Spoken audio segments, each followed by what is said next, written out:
Now, as you mentioned at the top of the show, Joe, the White House, which has seized control of the White House press pool, has now banned the Wall Street Journal from the travel pool from the president's upcoming trip to Scotland this weekend. He's going to go golfing at some of his golf courses. So there is some real anger there, and they're trying to distract by throwing so much up against the wall, including more than 200,000 pages of documents related to the assassination and FBI surveillance of Dr. Martin Luther King Jr. Those were declassified and released to the public yesterday. The documents had been under seal by a court since 1977, when they were first handed over to the National Archives and Records Administration. The massive document dump includes DOJ leads into Dr. King's assassination. It's not immediately clear if the files include any new information on Dr. King's life or murder.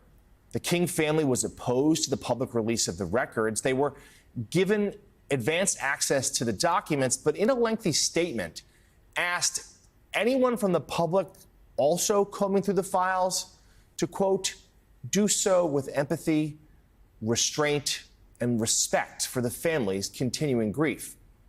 Bernice King, the daughter of Dr. Martin Luther King Jr., posted this picture on social media with the caption that simply reads, "Now do the Epstein files." And Reverend Sharpton, this one, there have been some promises early in the administration that eventually they would release files into the MLK assassination. They already released some into the JFK assassination. It was a pretty partial batch.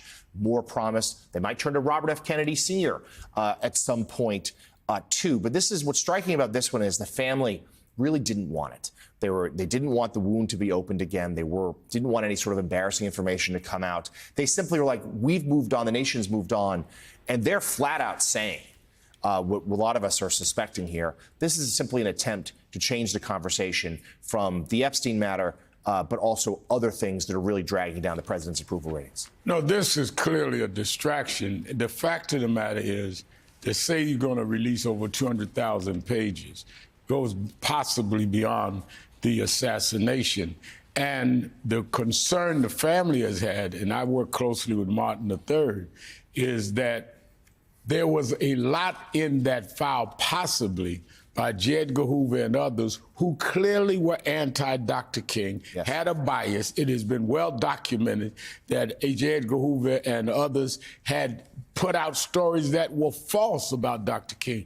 If these are now put out in the documents as truth, because people decades later do not understand what J. Edgar Hoover's FBI was like, what it was trying to do to the civil rights movement and Dr. King, you could smear a man in your attempt to just distract us from what's going on today. So let me get this right. You can bring files out that's been under seal since 77 that were not even supposed to be released now until a couple of years from now, but you can't bring out files on Epstein? I mean, does he think the American public is that stupid? So you go after so-called Native Americans, you're saying they're not Native Americans, you go after Obama, you go after King, so you throw all the race stuff and then the other stuff, anything that to try to distract. And I think that the King family was right to try to protect the name of the Dr. King, particularly if these are using some of Hoover's lies. But at the same time, I think Bernice King is right saying, what about the Epstein files? Don't try to smear my father. Let's deal with today's agenda. You know, Rev, it's very interesting you're talking about Martin Luther King Jr. being smeared. It's already really happened over the past 40, 50 years where you've had these rumors that have leaked out and these personal smears against Dr. King that have leaked out when, again, as a lot of legal scholars have been saying for some time and even said to the New York Times yesterday after this news broke, that a lot of these smears are probably false, and probably false because J. Edgar Hoover despised Martin Luther King. FBI agents were sent, you talk about a witch hunt, sent on a witch hunt to attack him, to put personal things into files, try to prove that he was a communist. So there are a lot of things that have been out there, even in popular culture, for a very long time now, that are likely untrue because, again, Hoover basically ordered his FBI agents to go out and find dirt on Martin Luther King. No doubt about it. And in fact, they sent tapes. I remember Mrs. King telling us how they sent tapes to the house of Dr. King, to Mrs. King, supposedly with all kind of salacious stuff on the tapes, which was false.